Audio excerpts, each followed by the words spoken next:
The following podcast contains spoilers for The Florida Project. You have been warned.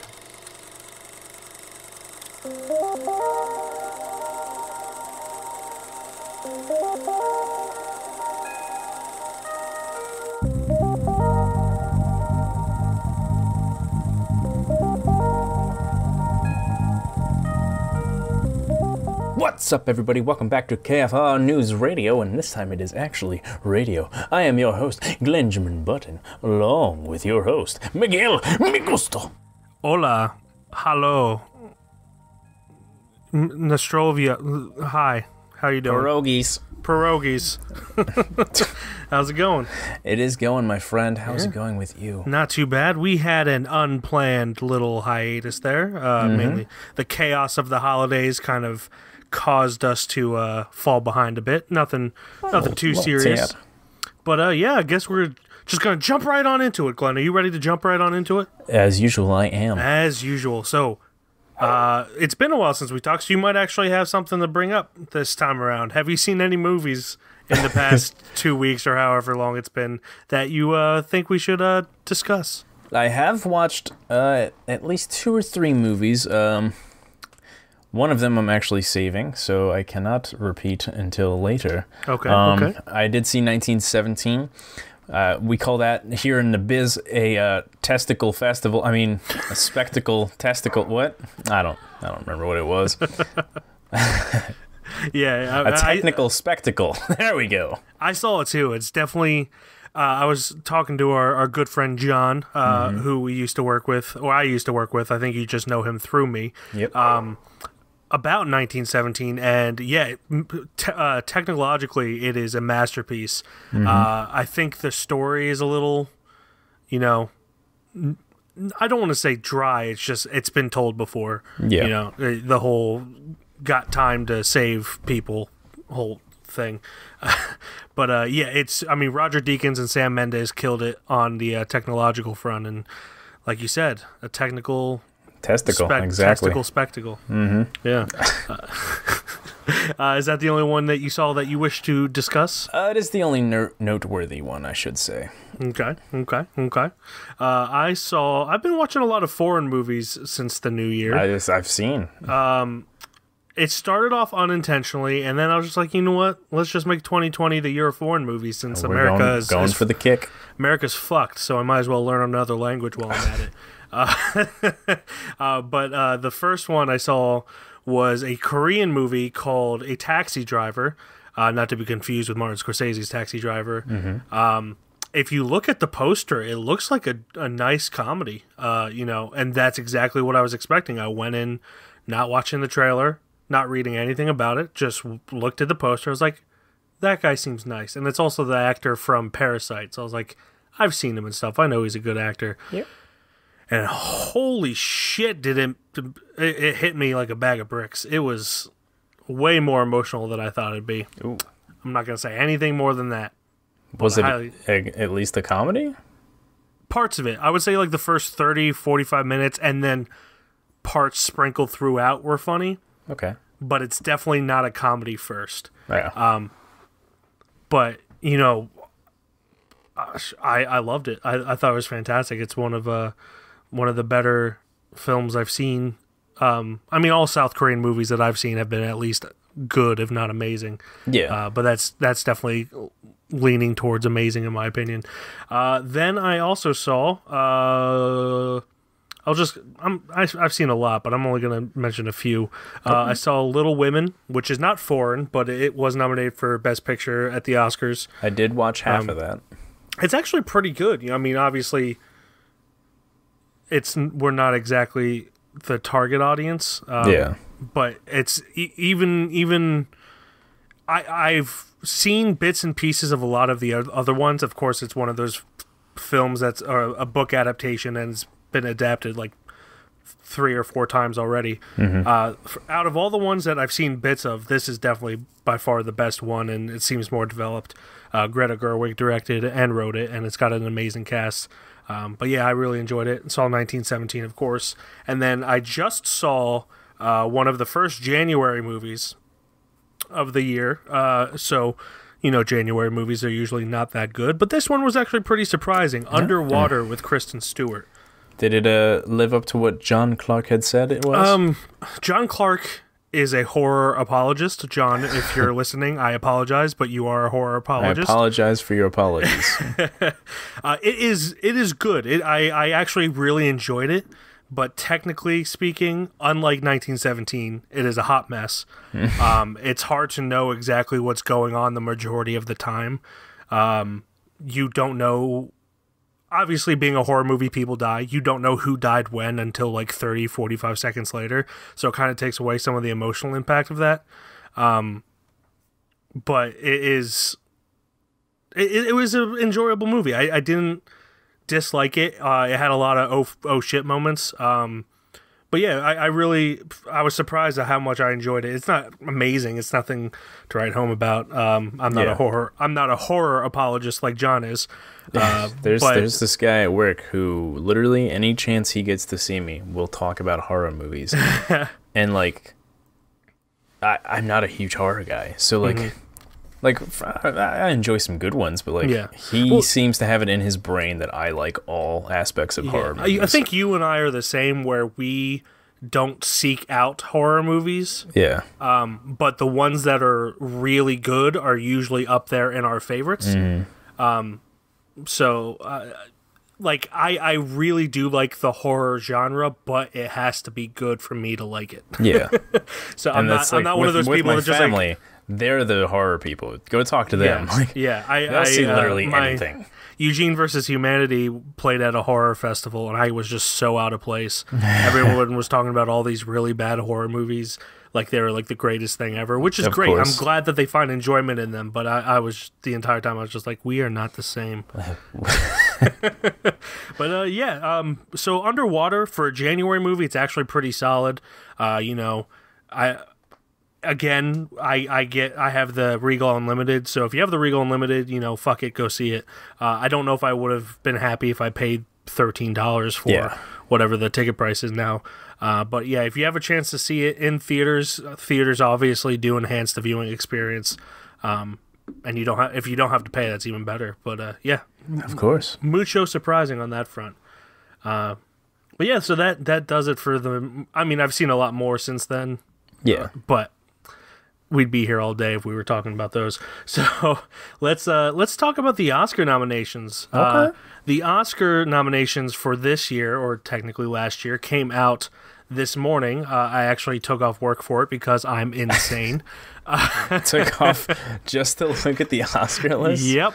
Wow. Well, I mean, I watched them announce it live. Yeah. And better than last year. As we know, last year was kind of terrible for the Oscars. They kind of went too safe. I'm not saying they definitely were kind of safe in this sense, or this year, but last year they were trying to appeal to like the masses, which one won? Green Book won last year? Green Book, yeah. Which is fine, but it's definitely not the best picture. But I just wanted to go list off some of these categories. We're going to start with directing. We're only going to do the major ones, of course.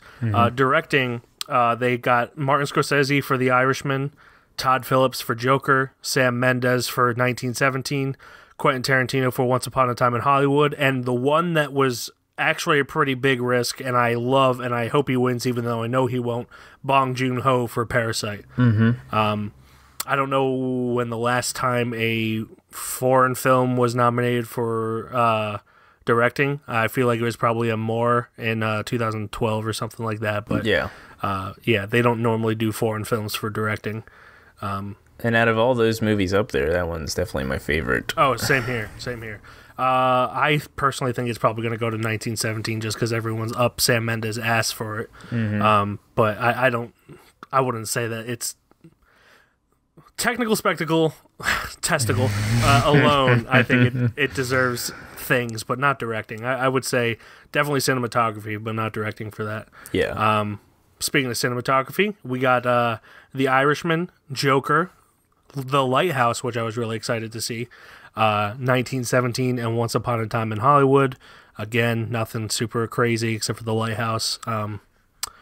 I think that's A24. I'm always down for Roger Deakins to win. So. Oh yeah. No, 1917 fully deserves cinematography. It deserves all the technical awards. Directing, I feel, is more for acting, which the acting was good in 1917, but I think it could have been better. It got better as there's key moments, of course, in it it was really compelling, but there's only so much running and heavy breathing that I can take and be like, oh yeah, that's great acting. No, you're just running. That guy's actually out of breath. He's not acting out of breath.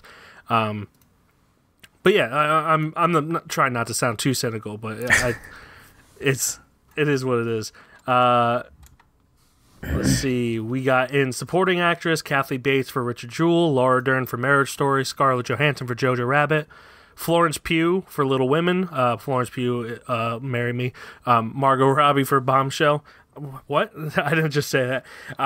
No, but it's nothing too crazy there. But yeah, it's really funny. She's dating Zach Braff. Yeah, I know. Yeah, that means the older man still got a chance. You got a chance, Betty. Scarlett Johansson for Jojo Rabbit. I feel like same. People weren't talking about her enough.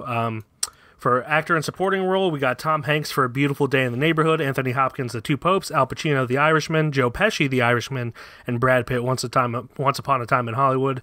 I'm really happy to see Al Pacino and Joe Pesci there. I think they're both really good in The Irishman. Kind of hope Al Pacino gets it. I don't think he's won one. Ever? I don't think so. Let me check that real quick. I feel like he's probably been nominated. Maybe it's his first nomination. I don't even know. I could be confusing with someone else. Oh, no, he's won an Oscar. Forget what I said. Joe Pesci, I don't think. No, he did for My Cousin Vinny. It's probably going to go to Brad Pitt, but... I wouldn't deny Brad Pitt getting it. Yeah, he's good in Once Upon a Time in Hollywood. I haven't seen Two Popes or A Beautiful Day in the Neighborhood. I personally think Once Upon a Time in Hollywood is Quentin Tarantino's weakest movie in a while. A lot of people seem to disagree with me, but it is what it is. Then we got actress in a leading role, Cynthia Erivo for Harriet, Scarlett Johansson for Marriage Story, Saoirse Ronan for Little Women, Charlize Theron for Bombshell, and Renee Zellweger for Judy. Where's Florence Pugh? For Midsommar? I don't know. Where the it's the Oscars don't like horror for some reason.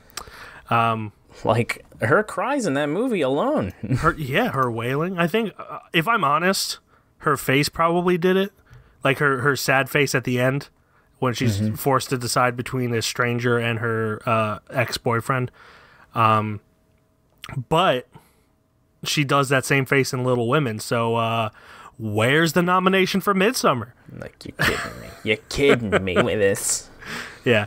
Then we got actors in a leading role, Antonio Banderas for Pain and Glory, Leonardo DiCaprio, Once Upon a Time in Hollywood, Adam Driver, Marriage Story, Joaquin Phoenix, Joker, and Jonathan Pryce, The Two Popes.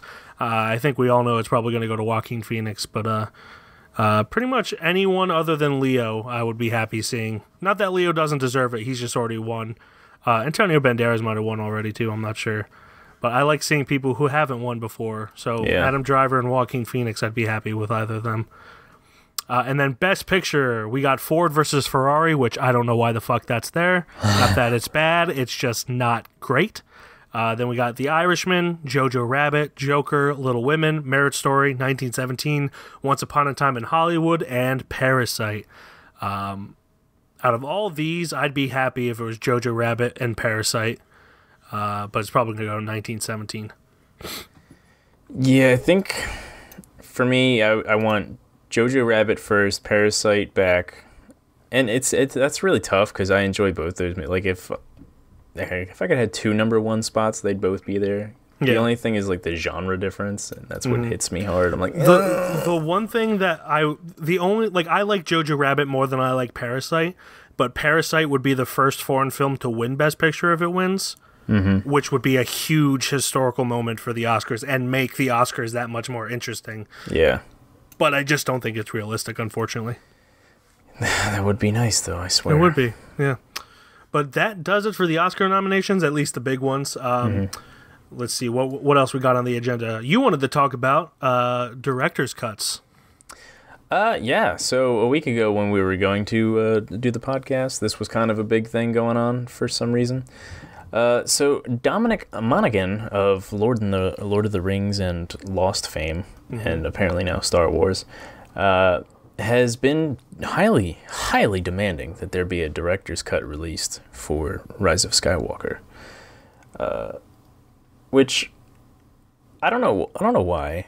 But a lot of actors have been like, I mean, no, I understand why. Obviously, the movie's not getting the praise it should be getting from the actor's standpoint. But a lot of movies lately have been like getting a lot of actors screaming for director's cuts. Yeah, most noticeably Justice League. Yeah, Release the Snyder would cut. definitely probably help that case. I mean, Justice League is such a disaster. I can only imagine it would get better with the Snyder cut. I'm not one of these people that hates on... A lot of people hate on Zack Snyder for some reason. I think he is a fine... I think it was more or less actor. Warner Brothers trying too hard there. Yeah, definitely. But, you know, people often forget that he made 300 and Watchmen, which are some of the best comic book adaptation movies that have been made. Even Man of Steel was a fantastic movie, in my opinion. I didn't care for Man of Steel, but I also don't like Superman. Like I also have a super soft spot for Henry Cavill, so... Yeah, you do have a super soft spot for Henry Cavill. Here we are. But, yeah, I mean, you got that. I am of the opinion that director's cuts, for the most part, will always be better. Just because they are, they know the story they want to tell, whereas studios don't really give a shit about how good it is. They just want it under a certain amount of time so people don't let the time get in their way of buying tickets. Yeah. Which is understandable, as we know, film is a business, and that's why they often release director's cuts on Blu-ray or DVD. But, you know, if you want to sell tickets, fuck the people that will not go see a movie just because it's long. Yeah. Like, if people really want to go see a movie, it doesn't matter how long it is, within reason, of course. If it's like a 4-hour-long movie, people won't go see it. Unless it's like done by Martin Scorsese. I certainly would not go see a 4-hour-long superhero movie, or a 4-hour-long Star Wars movie. Probably not even a 4-hour-long Scorsese movie, but you know, I've done crazier things. So who knows? It's all right. But I just wish people didn't focus on the run time too much, studio wise, and let directors make the films they wanted to make. That's what intermissions are for. Exactly. Like, bring back intermissions. I have such a understanding. Let me pee after my movie screening, and then go watch the movie again. Yeah, I have such a love-hate relationship for how studios run movies now, because they used to have intermissions. I understand why they don't anymore, but like, if you have a long movie, just do it. Do it. Just do it. My boy Shia. Yeah, but I would not be opposed to seeing a director's cut of the Rise of Skywalker, but also I wouldn't either. It's most likely going to happen to a DVD. Yeah. Did you see Rise of Skywalker? Absolutely. Yeah, we discussed it. That's right. I completely forgot. But yeah, I would not be opposed to it. Yeah. I mean, just wait for it to happen on DVD. Don't brag about. I don't know. It's also not my place. I don't care. Whatever. It is your place. But that was my news. That's all I got. That is your news. So that will bring us to the film of the week, which is The Florida Project. Okay, I warned you. One drip and you're out. Oh, come on! Out now. It's gonna melt outside. It's melting inside, too. But Bobby... Out. Thank you very much. You're not welcome! The man who lives in here gets arrested a lot. These are the rooms we're not supposed to go in. But let's go anyway. Could you give us some change, please? The doctor said we have asthma and we gotta eat ice cream right away. Here you go.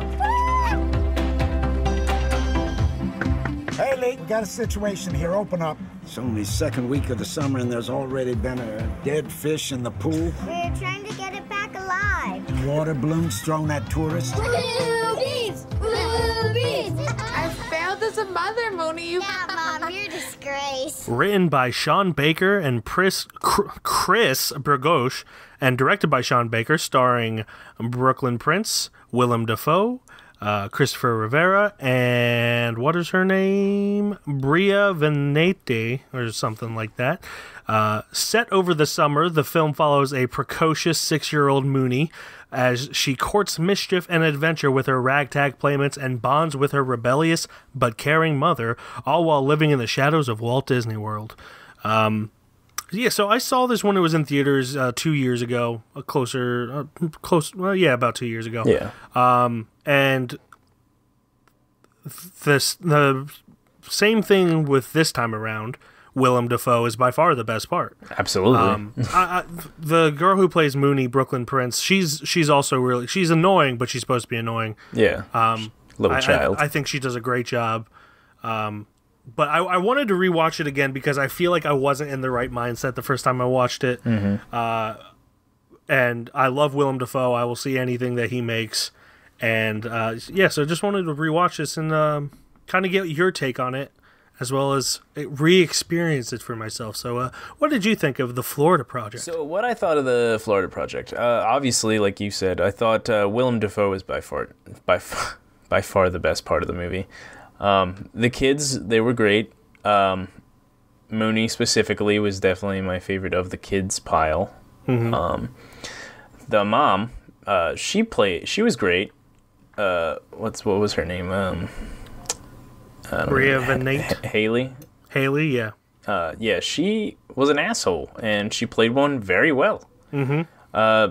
God, did I hate her? Yeah. And if that was obviously the goal, she killed it.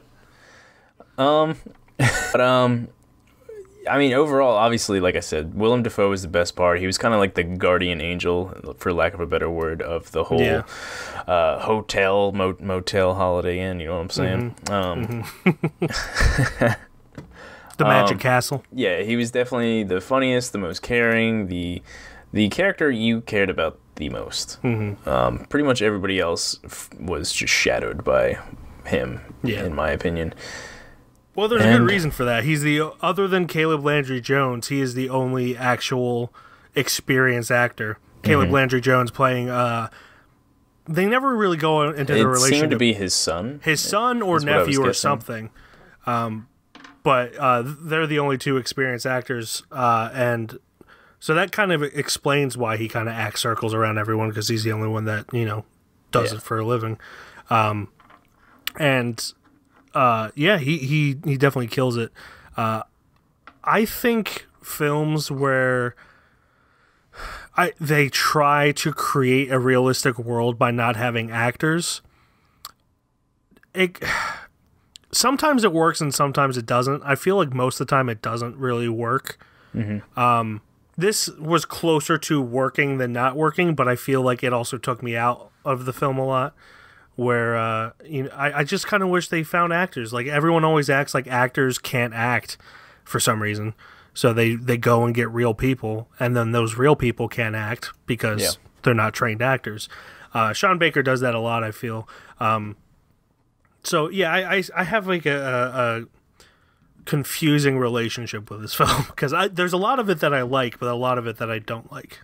Not in any way. Like, it didn't seem like it wasn't a project. Like, the people there definitely felt like they belonged there and stuff like that. But Safdie brothers are really good at what you just said, or like using really non-actors in their films. I feel like that's because they don't use non-actors in prominent roles. Yeah, that also works a lot. Yeah, and Sean Baker, I feel like he has them in very prominent roles.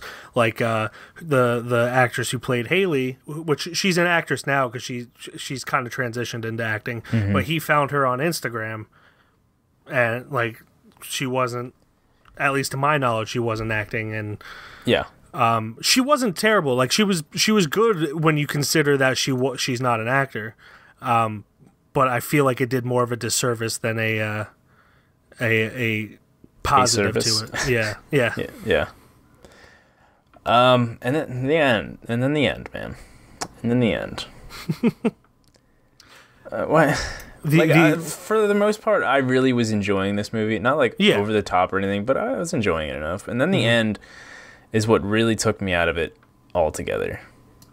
Are you talking about the very end where they run to Disney? Yeah. Yeah. I think more than anything, that was just to show that all of this heartbreak and tragedy is working or happening in the shadows of Walt Disney World, which is often designated the happiest place on Earth. Even says it right there in the synopsis. Yeah, definitely.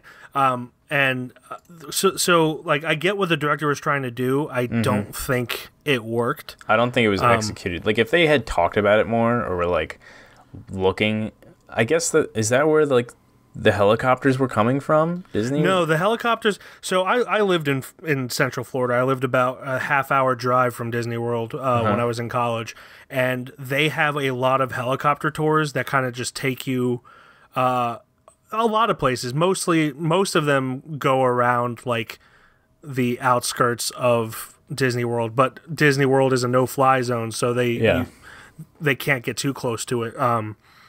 So you see those all the time along the strip in Orlando and in Kissimmee, where there's just like helicopter tours and people go and take helicopter tours all the time.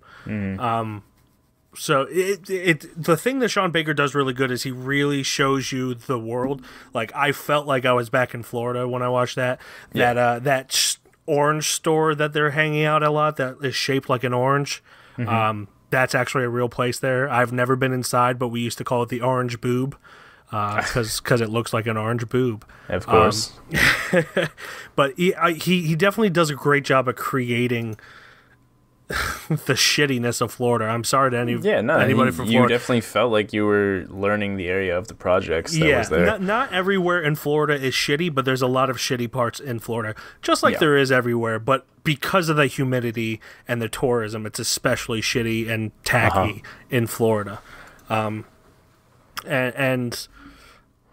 That's one thing I do like about it. As much as I did not like living in Florida, I did have a slight weird nostalgia for it, even though I hated living there. I can't really explain it. Like, it kind of made me miss it in a way, just because it is really weird and kooky. And that's like me seeing stuff for Virginia. It's like, I lived there. Yeah. I was there. Like the one store, it's a gift shop, with like a wizard hat. Yeah. Or a guy, just a giant wizard. All those tacky buildings I've seen. But the reason that the footage for that scene is so poor and so out of place is because obviously Walt Disney World was not going to let them film there. Of course. So they did it incognito with just like a GoPro on a gimbal, and followed them in. So even like texture wise, the film looks different than the rest of the movie. Yeah. But it definitely, I feel like it could have been more powerful. This is where I thought Haley's character was flawed, or from a writing standpoint. It would have been more impactful if she was sad that Mooney was being taken away and not angry. Like, I get that she would be angry. A lot of people would be angry in that situation, but she doesn't change throughout the entire thing. So why should I really care? Like, it's the right thing for her kid to be taken away. Yeah. Why should I care that her kid's being taken away? I'm upset that Mooney's sad just because it's not Mooney's fault. She's a small child. She's a small child. Nothing is really her fault. But like, other than that, why should I care? Yeah. And honestly, you really shouldn't. She was a crappy person. I was really hoping, rewatching it, that's what I remember thinking the most watching it the first time. You care more about how Willem Dafoe feels about the whole thing than you do how the mother feels. Like, you actually see pain in Willem Dafoe's eyes. He knows it's the right thing, but you see pain. You don't see any pain in Haley's eyes. She's just kind of a bitch about the whole thing. Yeah. And I'm not saying that that's not realistic, but like, it's a film. Oh, it's for sure realistic. Let me have some character arc or something. I'm not saying that she has to be like, oh, this is the best thing for Mooney, but she could at least give off the traits that she is being a caring mother. Yeah, in some sort of aspect. That she cares and that she's sad about it and not just angry. Yeah. Because even when Mooney the was entire thing, like it's not a change if she's angry at the end because when she's angry at the beginning. Because even when Mooney was crying and she was yelling at the Jesus Christ, child services, yeah. She was like, "You just gonna take my kid while she's crying? Oh, you guys are taking my kid and making her cry. Oh, see what you guys." It was just she was just being a shitty person just to be a shitty person. Yeah, all the time. And again, very realistic, but emotionally, why should I give a shit? Yeah. Like if I saw that happening in real life, I'd be like, I don't want to be around here right now. Yep. I mean, I'd be like that if I saw. Motel. Not that I would want to watch a mother have her child raped away from her if she was crying. But yeah, it'd be a little more empathetic if it were that way. But yeah, I mean, Willem Dafoe is great. I think the cinematography in it is absolutely beautiful. The kids, while annoying most of the time, they were pretty funny from time to time. Yeah, absolutely. But especially asking for money for ice cream and such. Oh yeah, that Twisty Treats that they go to is a.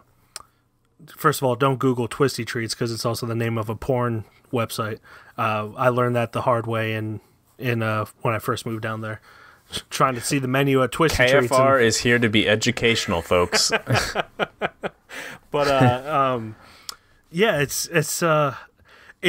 so close to being a fantastic, amazing, nearly perfect film. But I feel because he went for realism over emotion, it kind of falters in that sense. Everybody. She's about to cry. I can always tell when adults are about to cry. Why is my mom yelling? Just talking, they gotta figure something out.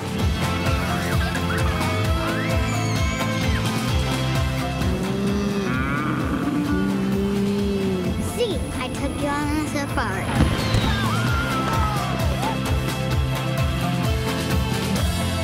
Whoa. Let's go, come on. Have a nice day. On your baby! I love you too. All right. Well, we just talked about the Florida Project. You just listened to us, so you know this. So that will bring us to the judgment.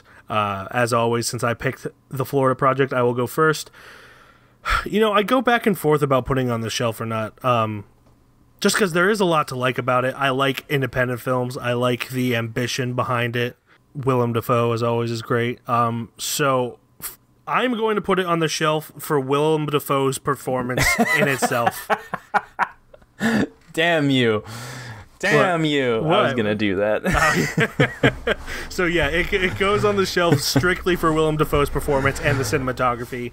But I was going to say something a little slightly askew from what you were saying. Well, we'll act like No, it's fine. It's fine. It's I was gonna say Willem Dafoe gets the shelf boy instead of the movie. But Willem Dafoe always gets the Willem Dafoe shelf boy. Yeah. So I guess that means you're gonna put Florida Project on the shelf as well. No. No. I am actually not going to. Okay. Overall, it was a good movie. Like I was entertained for the most part, but I wasn't ever sitting there going like, this belongs on a damn shelf, boy. I really enjoyed Willem Dafoe, but I feel like this didn't like grasp my interest in any future ever thinking about it again. I got you. If that makes sense. Yeah, I mean, the only reason that I wanted to rewatch it was because of Willem Dafoe. Yeah. If I ever do rewatch it, it will be because of Willem Dafoe. I wish there was just a way obviously we could just not saying that it wasn't a good movie. It's a good movie. The problem is it's a good movie, but A24 brings more punch with other movies than this one has. Yes. So yeah, okay. Well, so the Florida Project does not go onto the shelf. Our first one since we've been back to not get a shelf. And you know what? That's fine. But Willem Dafoe will always have a place in our heart shelf. Well, yeah, he's a heart shelf. Heart shelf. So that will bring us to the plugs for next week, I guess. I think so. So my plug for next week is a video on YouTube by the Criterion Collection, and it is called Josh and Benny Safdie's Closet Picks. Criterion Collection has a lot of videos where they just have directors, actors, what have you, go into their closet and just pick out a bunch of movies that they want to take home. I don't know if they pay for them or whatever, but that's not the point. You see them really talk about the films they love and all that. And Josh and Benny Safdie's video for it, you'll get a lot of movie recommendations from them, even a lot of movies that I haven't seen. I probably only saw like 2 or 3 of the ones they point out. And B, you see two brothers bickering over if they've talked about a movie or not. Jesus, Benny, this is embarrassing. I can't leave with that. Put it in the bag. Benny, look at my bag. Here. Don't put it in my bag. Why? Look at my bag. All right. Put them in a different... We're gonna put back most of the stuff. This is just for the sake of the video. And it's like that kind of just adds a whole dynamic to it that's kind of really charming. And you also see their passion for film, which is great. So yeah, Josh and Benny Safdie's closet picks on the Criterion Collection. Peanut, I know you love the Criterion Collection, but I'm gonna need you to be quiet. On YouTube. On YouTube. What's really funny is I was going to also pick a Safdie Brothers video. Mine was actually going to be something for the behind the scenes of the soundtrack of Uncut Gems, but I found this cute little number that I've seen a year ago, which is always fun to listen to. So this guy basically made a song out of sound bites from Tropic Thunder, and it's what I was singing earlier. And it's Robert Downey Jr. going. I know who I am. I'm a new leader, disguising the you. Me, I know who I am. I'm a new leader, disguising the you. He makes this song and it's just hilarious, and kind of a banger. So who's that by? It's I'm a Dude, RDJ Tropic Thunder Extended Remix by Yuri Wong on YouTube. It shows how he makes the song and then the song itself, I believe. Maybe this video is just the song itself. But regardless, it's a really good song, really funny, really actually good to listen to as well. Cool. So I'm a Dude by Yuri Wong, Tropic Thunder Extended Remix, specifically RDJ Tropic Thunder Extended Remix. RDJ. And Josh and Benny Safdie's closet picks in the Criterion Collection on YouTube. Those are both of our picks, plugs, what have you for this week. That brings us to our next week's film assignment, Mr. Master Glenjamin Benjamin Warren. Mr. Master Glenjamin Benjamin Warren. I deserve a plaque with all of that on it now. I will get you one. What is our assignment for next week? All right, so I felt like I had to do it to you eventually. Oh boy. And I actually was kind of waiting for the right moment to do it. Over the weekend, I watched a movie called A Silent Voice, which is a Japanese animated film. Ugh. And it's not really like cringy anime or anything like that. Yeah. It's just Japanese animation.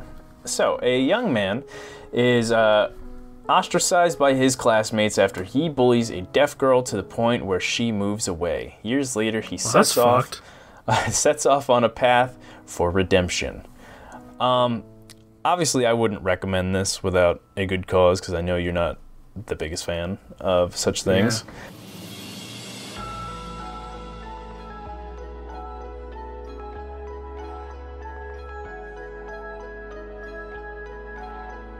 I've heard this one is good, so I appreciate you picking a good one. It's actually really freaking good. I mean, in my opinion. I'm not trying to spoil the next podcast or anything. Written by... Oh, why did I do this to myself? Yoshitaki Oima. Yes. Directed by Naoka Yamada. Stars Miyu Arino. I'm not even going to keep going. Just, listen. Get ready. That's all I'm going to say. Get ready. I'm going to rewatch it. I did watch it Saturday, but well, we got some words to speak later. And the funny thing is, because this is anime, and anime is such like a niche genre, this will probably get our most listens out of any episode we've had. Of course. So I'm a little bitter about that, but you know what? We're gonna make a fucking video about it to try to get that YouTube views too. So Might as well. we'll see. I'm not above selling my soul for fame and glory. So where can we watch that? It's Netflix. It's going to be on Okay. Netflix. Netflix sponsors. Perfect. So A Silent Voice, available on Netflix. Netflix sponsor us. Please. That will be our assignment for next week. If you do not listen and watch, or watch and listen in that order, Glenjamin Button will hunt you down and find you. But that will do it for us until next week. As always, you can follow us on Instagram, Keystone_film_review. Facebook, we are Keystone Film Review. Twitter, we are Keystone_film. On Letterboxd, I am Mike KFR. And I am Glenn KFR. And that will do it until next week. Goodbye, everybody. So long.